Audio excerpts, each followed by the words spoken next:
Hello everyone, this is Utkarsh Shukla from Utkarsh education. भाषा विज्ञान का जो पहला अध्याय हिंदी का मैं पढ़ा रहा हूँ, उसमें आज लेक्चर दूसरा है और आज के लेक्चर में हम डिस्कस करेंगे 3 महत्वपूर्ण क्वेश्चन। लिपि क्या होती है, देवनागरी लिपि का इतिहास है क्या और देवनागरी लिपि की विशेषताएं क्या हैं। पहले लेक्चर में मैंने आपको हिंदी भाषा के बारे में पढ़ाया था, आप चाहें तो प्लेलिस्ट में जाके उसको देख सकते हैं। आज का दूसरा लेक्चर है, एक लेक्चर और आएगा जिसमें मैं हिंदी भाषा के मानकीकरण के बारे में पढ़ाऊंगा और आपका ये अध्याय खत्म हो जाएगा। 3 लेक्चर इस अध्याय में आने हैं। इसके बाद संज्ञा सर्वनाम शुरू होंगे। सभी की पीडीएफ टेलीग्राम पे मिल जाएगी, तो टेलीग्राम चैनल ज्वाइन कर लेना। टेलीग्राम ग्रुप का नाम है उत्कर्ष एजुकेशन, लिंक डिस्क्रिप्शन बॉक्स में मिली जाएगी। ठीक है, वीडियो अच्छा लगता है, कुछ ज्ञान बढ़ता है तो प्लीज़ सब्सक्राइब करिए, मुझे सपोर्ट करिए और शेयर करिए भाई जिसको हिंदी पढ़नी हो अच्छे से। 15-15, 20-20 मिनट के लेक्चर आएंगे, टाइम बर्बाद किसी के नहीं करूंगा मैं। 3 क्वेश्चन आज हम डिस्कस करेंगे। लिपि क्या है, देवनागरी लिपि का इतिहास क्या है, देवनागरी लिपि की विशेषताएं क्या है। ठीक है, तो पहला क्वेश्चन क्या है, लिपि क्या है।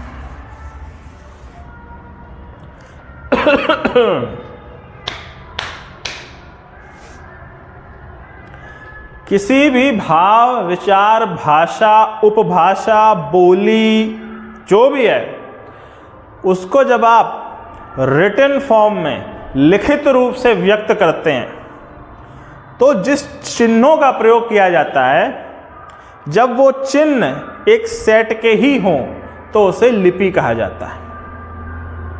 मतलब हिंदी में अगर मुझे राम लिखना है तो मैं रा, आ, एक ये एम, माँ और ये एक लाइन, इसका यूज करूंगा।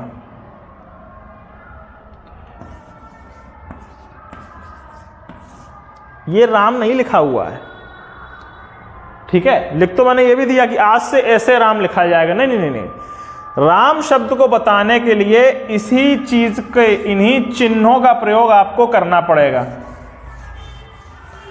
इंग्लिश में जैसे राम लिखना है तो R, A और M लिखना है, ठीक है।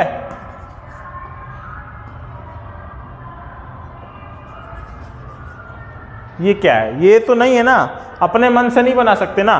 तो एक निश्चित चिन्हों का प्रयोग करके हमने अपनी बात, अपने शब्द को, अपनी विचारों को लिखाने का प्रयास किया है। तो इसका मतलब है कि ये जो चिन्हों का सेट है, ए से लेके जेड तक, आ से लेके ज्ञा तक वगैरह वगैरह, ये सब किसी लिपि के अंतर्गत आएंगे, इसी को लिपि कहा जाता है। जिस चिन्हों के सेट का प्रयोग, जिस चिन्हों के समुच्चय का प्रयोग, जो सिंबल्स का प्रयोग तुम करते हो ना लिखने के लिए, वो लिपि कहलाते हैं। ठीक है, जापानीज में ये फायर का सिंबल है। जैसे हम इंग्लिश में फायर लिखते हैं, हिंदी में अग्नि लिखते हैं। तो ये तीनों लिपियां अलग अलग हैं। और एक तो ये भी सिंबल होता है ना,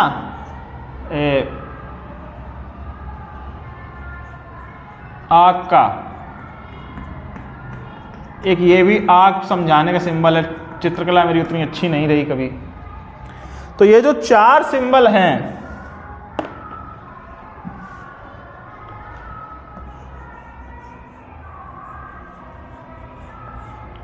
आग के ऐसे ही सिंबल होते हैं। ये जो 4 सिंबल हैं, ये चारों विभिन्न विभिन्न लिपियों में एक ही चीज, आग, उसको बताने का तरीका है। तो ये चारों चीजें किसी न किसी लिपि की अंतर्गत आएंगी। ठीक है, तो लिपि की परिभाषा क्या होगी, लिख लेना, सभी लोग नोट कर लेना। लिखने के लिए विशेष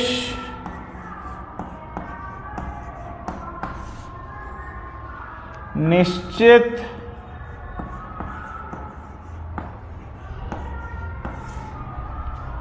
चिन्हों का प्रयोग,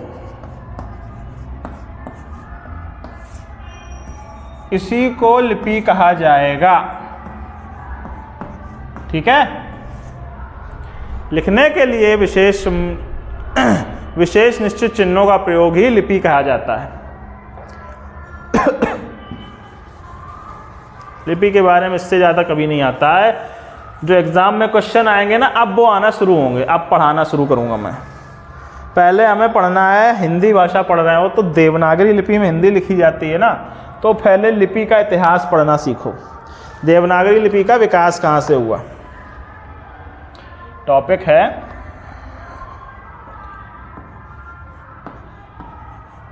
देवनागरी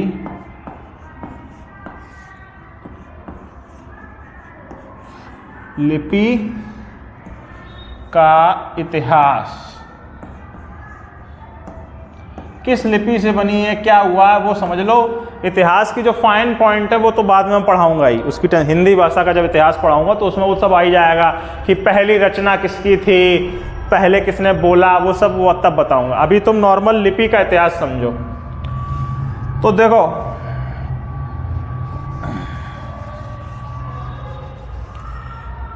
दो तीन लिपियां मान लो।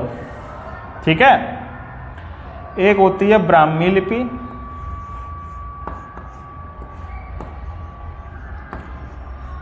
ये माना जाता है कि जो ब्राह्मी लिपि है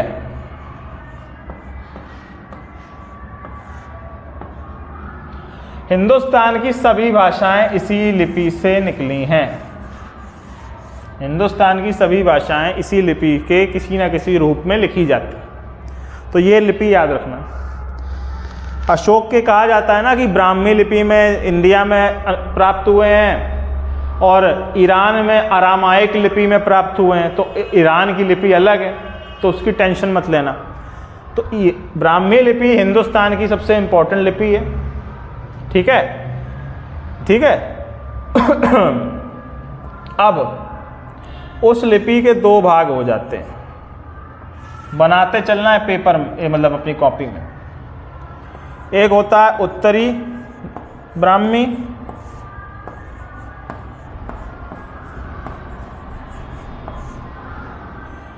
एक होता है दक्षिणी ब्राह्मी। नोट करते चलो ताकि तुम्हें मेरे नोट्स खरीदने ना पड़े। उत्तरी ब्राह्मी, दक्षिणी ब्राह्मी, ज़्यादा बुद्धि नहीं। उत्तरी भाग में जो लिपि जिससे जो भाषाएं निकली उत्तरी ब्राह्मी में, दक्षिणी भाग में जो लिखी वो दक्षिणी ब्राह्मी से आती हैं। तुम्हारी जो तमिल है लिपि, तेलुगु, कन्नड़ और मलयालम,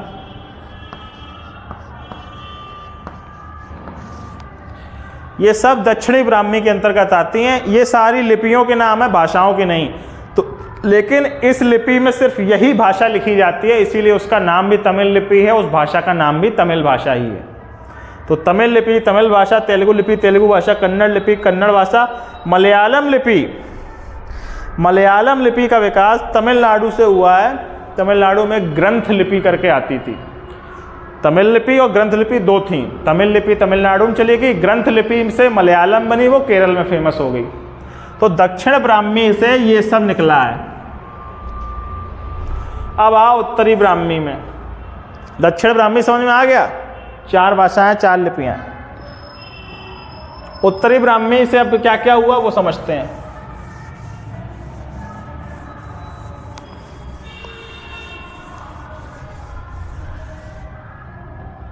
बड़ा बड़ा लिखना होता है, इसीलिए मिटाना पड़ेगा बार बार। तो थोड़ा पेशेंस रखो तुम सब लोग, वरना तुम्हें दिखाई नहीं देगा।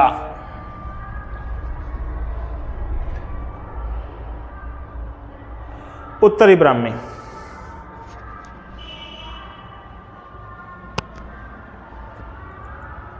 एक मिनट रुकना जरा। हाँ दिख रहा है, ओके। उत्तरी ब्राह्मी लिपि से सीधी सारी भाषाएं या सारी लिपियां निकली। उत्तरी ब्राह्मी लिपि परमानेंट काफ़ी समय तक बनी रही।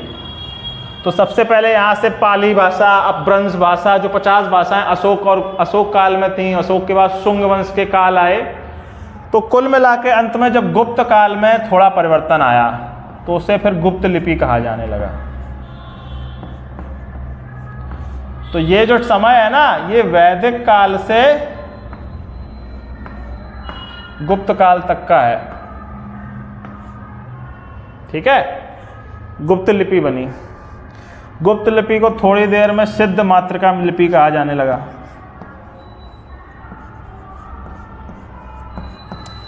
दो 150 साल बाद। क्यों कहा जाने लगा? क्योंकि मिट्टी की लिखाई में बहुत यूज होने लगा था अलग से। गुप्त लिपि जो थी उसको मिट्टी लिखने में दिक्कत आ रही थी, कुछ शब्द थे जो मिट्टी में सही से बन नहीं पा रहे थे, तो अलग से थोड़ा मिट्टी में लिखने लायक जो बनानी थी उसके लिए जो थोड़ा चेंज हुआ है, उससे जो लिपि निकली वो सिद्ध मातृका लिपि है। ठीक है, इन तीनों में ज़्यादा अंतर नहीं है। और सिद्ध मातृका लिपि से बनती है कुटिल लिपि। कुटिल लिपि क्या बनती है? कुटिल लिपि। कुटिल लिपि को क्यों कुटिल लिपि कहा जाने लगा? क्योंकि अब हम इस तरह से लाइनों का प्रयोग करके लिख रहे थे। रा, राम, ये जो लाइनों वाली व्यवस्था है, इसी के कारण इसको कुटिल लिपि कहा जाने लगा। उससे पहले लाइनों व्यवस्था नहीं थी सरप्राइजिंगली, या थी तो फेमस नहीं थी। कुटिल लिपि से प्रॉपर जो आज के ज़माने की व्यवस्था है वो आती है। कुटिल लिपि बनने के बाद फिर से शुरू करते हैं। ठीक है, अब तक तुम्हारा स्ट्रक्चर बन गया है, कुटिल लिपि आ गई है।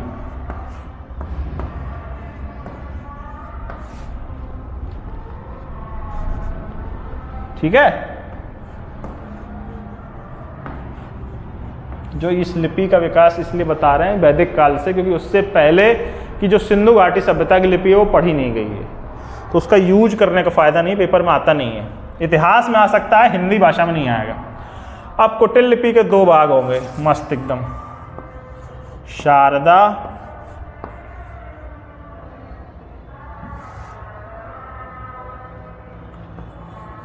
शारदा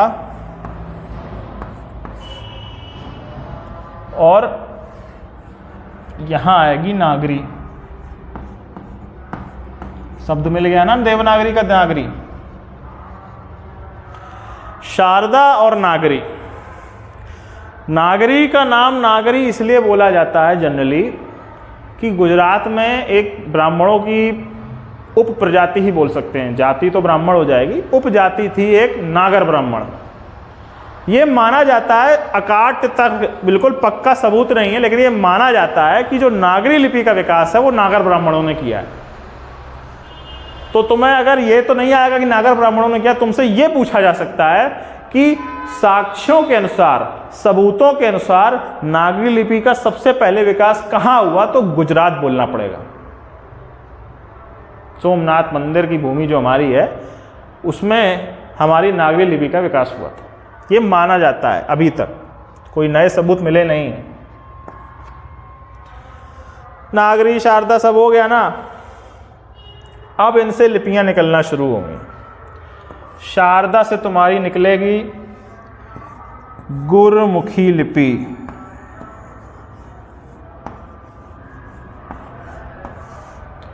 जिससे पंजाबी भाषा बनेगी।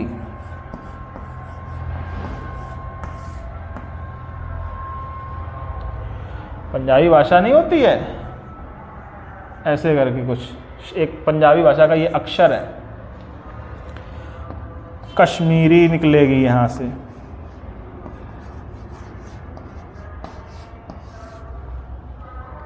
लद्दाख की लहदा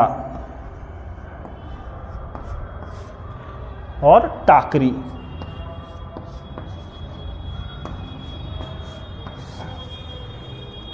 गुरमुखी, कश्मीरी, लहदा और टाकरी, 4 लिपियां यहां से निकलेंगी और यहां से भाषाएं निकलना शुरू हो जाएंगी।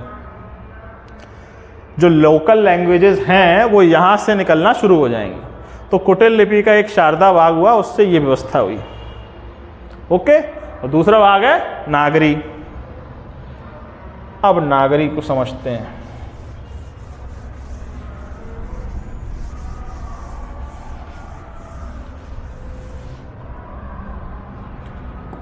नागरी, नागर ब्राह्मण, गुजरात। नागरी से एक आएगा हिस्सा। तब तीर्थाटन बहुत होता था ना, तो जो एक जगह बनता था भारत में, वो जो देखो भारतीय उपमहाद्वीप ऐसे जाएगा, फिर ऐसे जाके ऐसे, यस, ये मैंने क्या बनाया तुम लोग समझ में नहीं आया होगा, मैं बताता हूँ। ये है सुलेमान पर्वत श्रेणी अफगानिस्तान में, वहाँ से यहाँ से जुड़ के ये हिमालय, ये, और ये है म्यांमार की अराकान यूमा, समझे। अफगानिस्तान, पाकिस्तान, इंडिया, बांग्लादेश, नेपाल, भूटान और म्यांमार थोड़ा बहुत, इन सब का कल्चर इसीलिए बहुत सिमिलर रहता है क्योंकि ये पहाड़ थे, पहाड़ के बाहर से कोई आ नहीं पा रहा था पहले, देखो। इसीलिए ये सबसे बड़ा लॉजिक है कि आर्य जो है भारत के ही थे, सबसे बड़ा लॉजिक, कि बाहर से तो कोई आने का साक्ष्य मिला नहीं। अगर हमारे यहाँ आर्य आए हैं और हमारे यहाँ सबूत है, तो जहाँ से गए हैं वहाँ भी तो सबूत होना चाहिए कि यहाँ से गए थे, पर ऐसा तो मिला नहीं कहीं। तो ये जो पोर्शन की संस्कृति, खान पान, शकल सूरत, उठने बैठने का तरीका, वो सब सेम रहता है, इसी को भारतीय उपमहाद्वीप बोला जाता है। तो होता क्या था कि उस समय की मान लो सबके सब मेजॉरली हिंदू थे, सनातनी थे, जो भी तुमको कहना हो। तो तीर्थाटन के कारण होता था कि यहाँ कुछ हुआ है तो वो धीरे धीरे सब जगह फैल जाएगा। जो तीर्थाटन कर रहे हैं, जो ट्रैवलिंग कर रहे हैं, वो फैला देते थे एक जगह की चीज़ सब जगह। सारे धर्म ऐसे ही फैले हैं हिंदुस्तान में, विश्व में सारे धर्म ऐसे ही फैले हैं। तो जो गुजरात की नागरी है वो इस तरह से धीरे धीरे दुनिया में फैलेगी। तो उससे बनेगी पश्चिमी नागरी। उत्तर दक्षिण खत्म हो गया है, दक्षिण में तो दक्षिणी ब्राह्मी अलग चल रही है, ये सिर्फ उत्तर का खेल रह गया है अभी, उत्तरी ब्राह्मी में। तो उत्तर में, उत्तर वो देखो, ये भारत मान लो, दक्षिण ब्राह्मी ये, अब इधर पश्चिम पूरब ही होना है उत्तर में। तो पश्चिमी नागरी और पूर्वी नागरी, ठीक है। पश्चिमी नागरी से आएंगी तुम्हारी देवनागरी,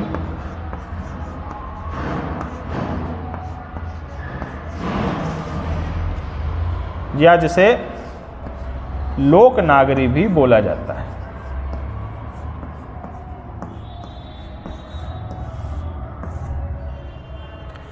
राजस्थानी,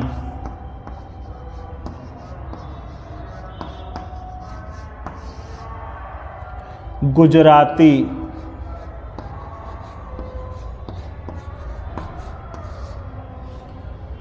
महाजनी,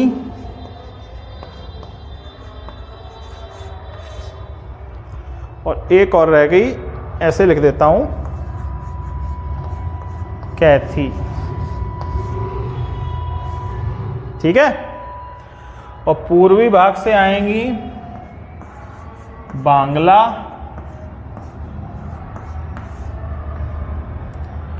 असम की जो भाषा है, या उस पूरे नॉर्थ ईस्ट की भाषा को मान लो जो, और उड़ीसा की भाषा, उड़िया जो लिपि है वो। ये सब लिपियां चल रही हैं और लिपियों से भाषाएं बन रही हैं। तो नागरी लिपि से क्या होगा, पश्चिमी नागरी जो पोर्शन बनेगा उससे राजस्थान, गुजरात और जो महाजनी और कैथी महाराष्ट्र के जो इलाके हैं उसके नीचे कर्नाटक शुरू हो जाता है। कर्नाटक माने कन्नड़, कन्नड़ माने दक्षिणी ब्राह्मी लिपि, जो भी बता चुका हूँ। तो उससे पहले की व्यवस्था ये है। और उड़ीसा के नीचे आंध्र प्रदेश आता है, ठीक है। आंध्र प्रदेश में तेलुगु बोली जाती है, तेलुगु यानी फिर दक्षिणी ब्राह्मी। तो उड़ीसा तक की व्यवस्था बांग्ला, असम, उड़िया, ठीक है। तो पश्चिमी लोगों ने क्या किया और पूर्वी लोगों ने क्या किया, ये तुमको ऐसे समझ में आएगा। देवनागरी का नाम देवनागरी या लोकनागरी क्यों पड़ा वो समझो। देखो नागरी लिपि बन चुकी है, दुनिया में थोड़ा फैली, दुनिया मतलब उपमहाद्वीप जो मैंने बताया। उस समय जो राजा महाराजा हुआ करते थे वो संस्कृत के थे शौकीन, तो नागरी लिपि में देव भाषा जो मानी जाती है कि देवों की भाषा क्या है, भगवान की भाषा क्या है, वो संस्कृत मानी गई है। तो देव भाषा संस्कृत को जब नागरी लिपि में लिखा गया तो उसे देवनागरी कह दिया गया। 100 साल के अंदर अंदर संस्कृत इतनी फेमस हो गई सब जगह कि आम जनता भी संस्कृत बोल रही है, तो उसको फिर लोकनागरी कहा जाने लगा कि अब लोग भी, आम जनता इसको बोल रही है। फिर आगे चल के देवनागरी लिपि में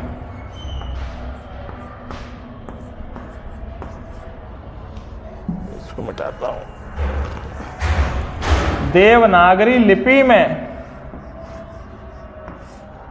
प्लस अपभ्रंश जो भाषा है,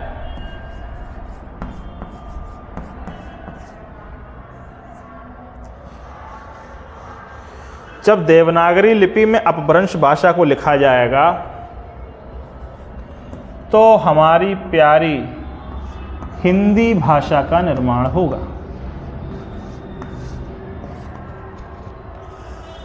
चूंकि लिपि देवनागरी है तो संस्कृत के ज़्यादातर वर्ड आएंगे ही, और अपभ्रंश भाषा से गया है, आया है, आई है टाइप जो सिंटैक्स होता है, जो वाक्य रूप होता है, वो वहाँ से मिल जाएगा।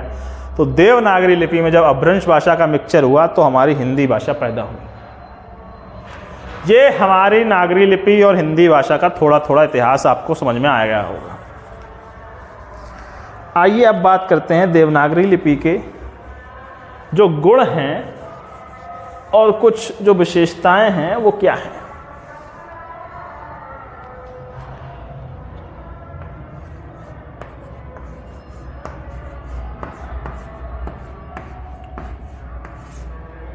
देवनागरी लिपि की विशेषताएं।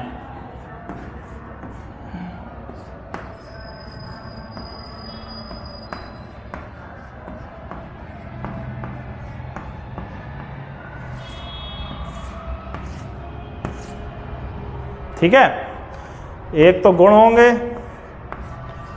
अब हम खूब चिल्ला लें कि देवताओं की भाषा है, लेकिन दुनिया समाज में कुछ दोष भी देखे गए हैं, वो भी आपको बताने हैं। ठीक है, गुण दोष देवनागरी लिपि की जो विशेषताएं हैं वो अब शुरू करते हैं उनको समझाना।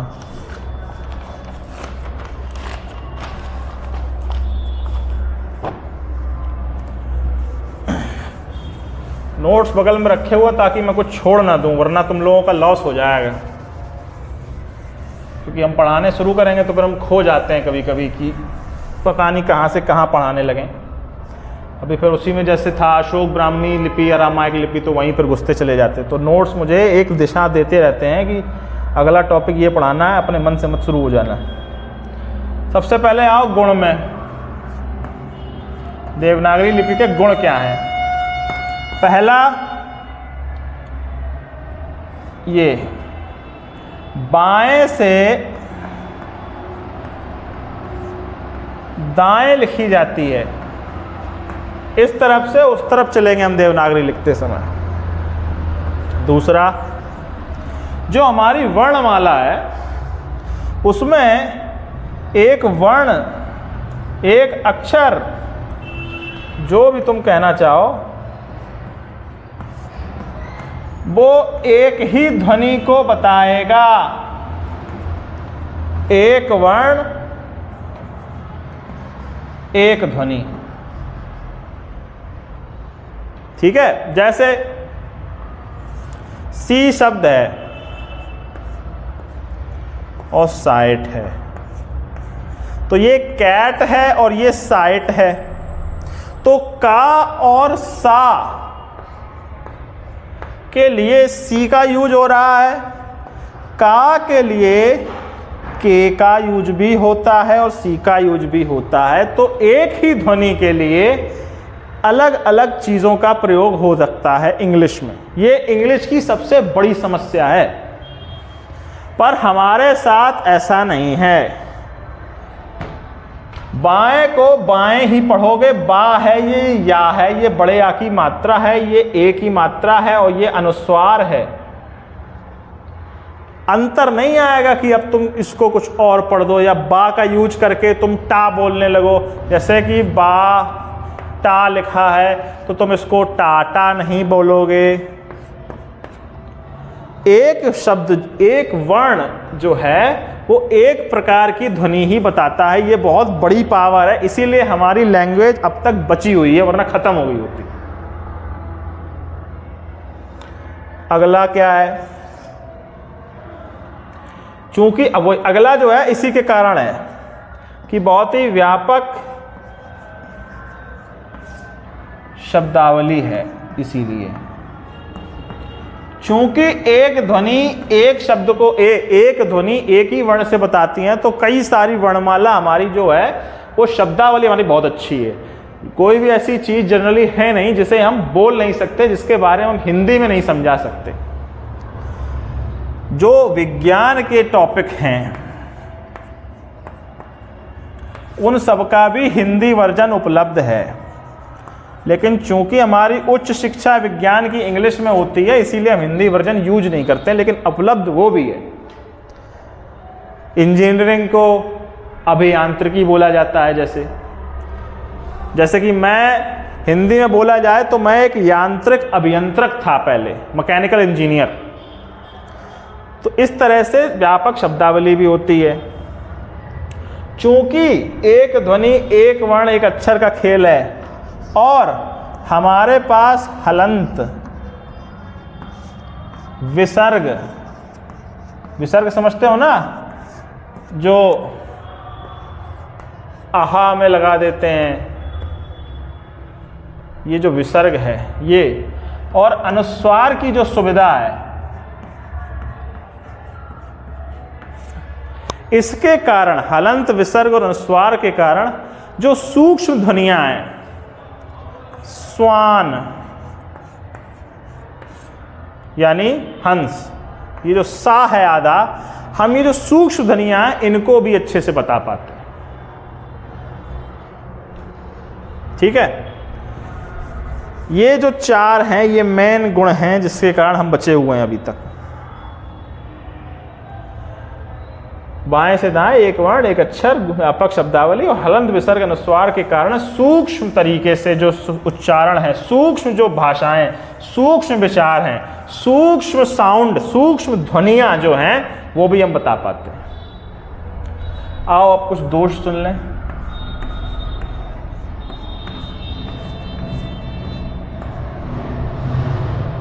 पहला, टोटल देवनागरी लिपि में 403 चिन्ह हैं।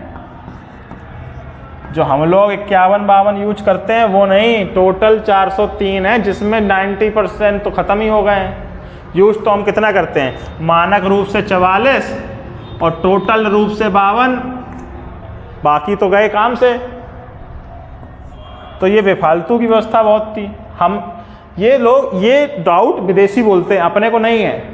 हम तो कहते हैं कि देखिए आगे चल के धीरे धीरे इन्हीं से इनका काम चल गया तो हमने कर दिया, आपके पास तो 26 ही हैं, उस हिसाब से तो आपकी और ख़राब होनी चाहिए। तो ऐसा कुछ नहीं है। अगला डाउट है कि हर वर्ण व्यवस्था में एक ये डाउट होता है कि ए और टी है जैसे, तो उसको मिला के एट ऐसे लिखा जाता है।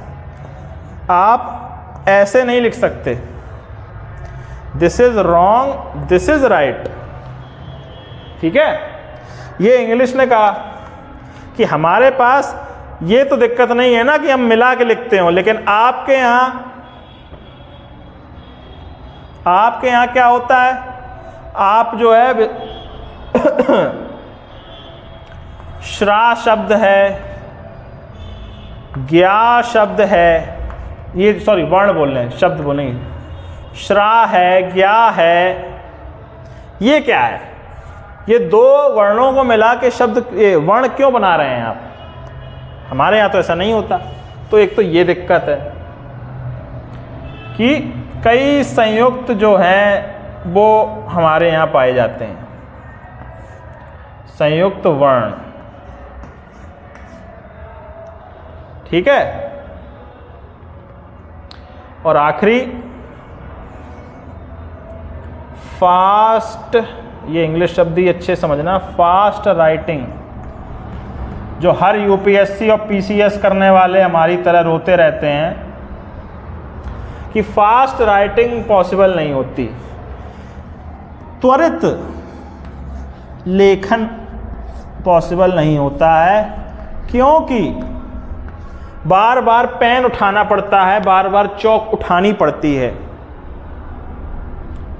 और लाइनिंग का सिस्टम तो है ही अंत में टाइम बर्बाद के लिए। तो ये तीन ही दोष देखो 50 बताए हैं, गुण भी 50 बताए, पर हमें उतना नहीं पढ़ना है। मेन दोष जो पेपर में आते हैं वो ये।